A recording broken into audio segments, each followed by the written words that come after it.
Olá pessoal, continuando com a nossa lição nessa segunda, 16 de setembro, e reforma, curando relacionamentos quebrados. E o nosso verso para memorizar: se nós, quando inimigos, fomos reconciliados com Deus mediante a morte do seu Filho, muito mais, estando já reconciliados, seremos salvos pela sua vida.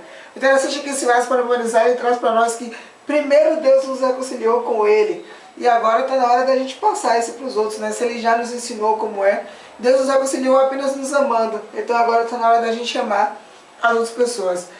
Paulo trouxe para nós nessa lição de segunda a epístola de Filemon, e é uma epístola interessante que ela é voltada apenas para o apelo de Paulo, para que Filemon aceite de volta um escravo seu que tinha fugido. O nome desse escravo era Onésimo. E esse escravo ele tinha fugido, e Paulo sabia que principalmente os relacionamentos, quando eles são quebrados, eles podem interferir na vida espiritual. Principalmente porque Filemon, ele era o líder da igreja na cidade de Colossos. Colossos, isso mesmo.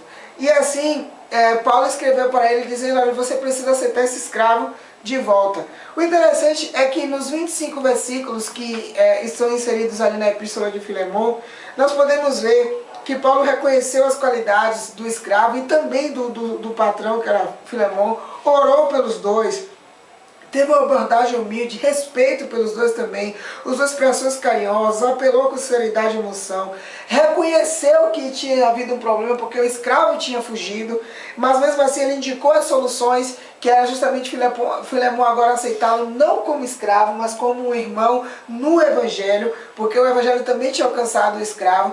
E o interessante é que para isso que serve o Evangelho. Carlos falou ontem com a lição de jovens, que Jesus quebrou todas as barreiras sociais e culturais que existiam no momento em que ele falou com aquela mulher samaritana. O evangelho que nós temos em mãos serve justamente para destruir a diferença que haja entre escravos e patrões, entre pobres e ricos, entre pessoas letradas e não letradas. O evangelho serve para quebrar tudo isso e nos mostrar que se estivermos todos unidos, Jesus nos salvará. Serve para que nós possamos nos reconciliar uns com os outros. E agora tem um outro fator muito interessante. Eu sou estudante de administração, e os estudantes de administração, eles são um pouquinho voltados a ver que em tudo há o exercício de você ver no que você pode lucrar e no que você não pode lucrar. E até mesmo nos nossos relacionamentos nós temos que ver isso, que os relacionamentos de uns com os outros há lucro em tudo isso.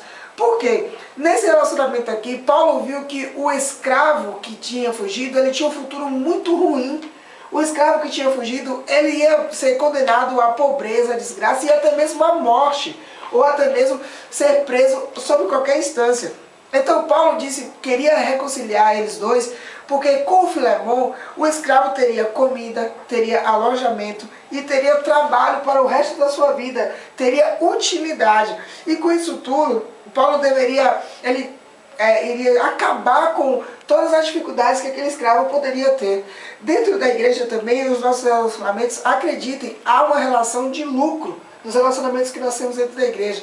Porque as pessoas que estão dentro da igreja, elas estão ali para nos ajudar em qualquer circunstância e em qualquer momento. E agora, saindo um pouco da igreja, os relacionamentos que nós temos no trabalho, que nós temos na faculdade, que nós temos nos convívios sociais, todos eles representam um lucro para nós, porque as pessoas estão ali para nos ensinar, para nos auxiliar, e nós também temos que passar o lucro para eles, de levar a luz do Evangelho, de levar a luz do amor de Jesus. Então é como se fosse uma troca mútua.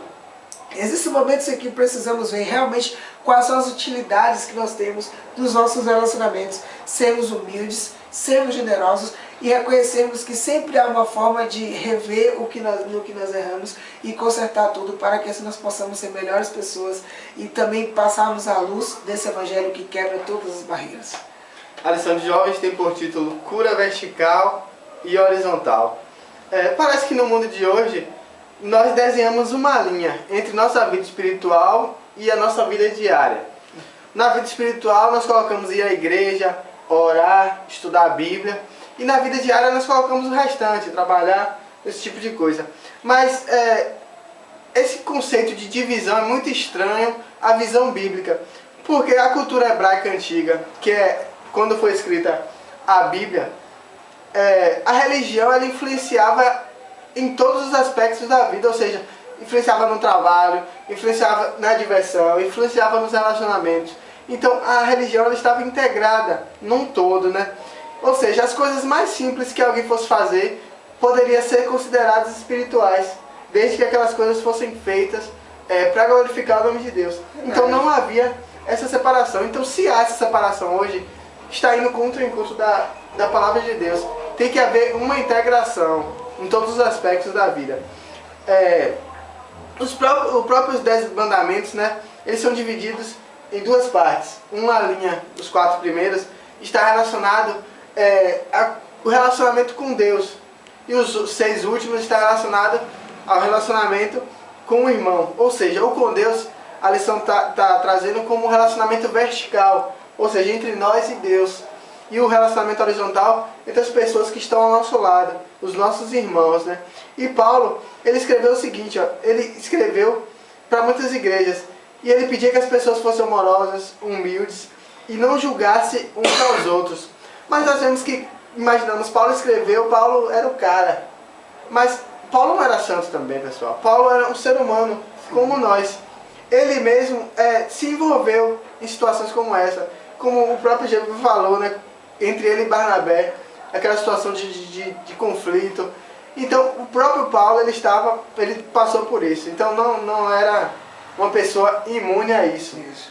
Mas o mais importante é que Paulo, passando por essa situação, por esse conflito de relacionamento, ele se pôs ao pé de Jesus e fez com que essa situação fosse convertida.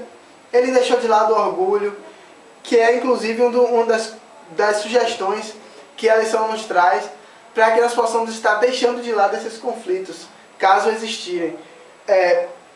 Ame a pessoa, ame ao próximo como a si mesmo, né? É o resumo dos mandamentos de Deus, amar o próximo. Então, se nós estivermos em situação de conflito, é complicado amar ao próximo. Pô, eu estou em conflito com o Gêbio, por exemplo, e eu amá-lo. É meio difícil, mas se nós nos submetermos à vontade de Deus, nosso pensamento, nosso coração será transformado de forma que nós passaremos a ver aquela pessoa com amor. Segundo ponto, superar o orgulho. Nada vem de nós, pessoal. Tudo que nós temos, tudo que nós somos, provém de Deus.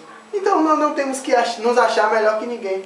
Cabe a nós sermos humildes e pedir perdão e aceitar também o erro, né? Quando surgir o problema, comunicar-se entre si, se caso necessário, com a igreja, para que seja resolvido. E o perdão. O perdão é de fundamental importância, ligado ao esquecimento. Então, que nós possamos, diante de situações que estejam havendo conflitos, seja com o nosso relacionamento no sentido horizontal entre irmãos, ou no sentido vertical com Deus, que nós possamos, hoje mesmo, estar orando, estar buscando uma transformação desse relacionamento, para que seja segundo a vontade de Deus. Verdade. Até amanhã, pessoal.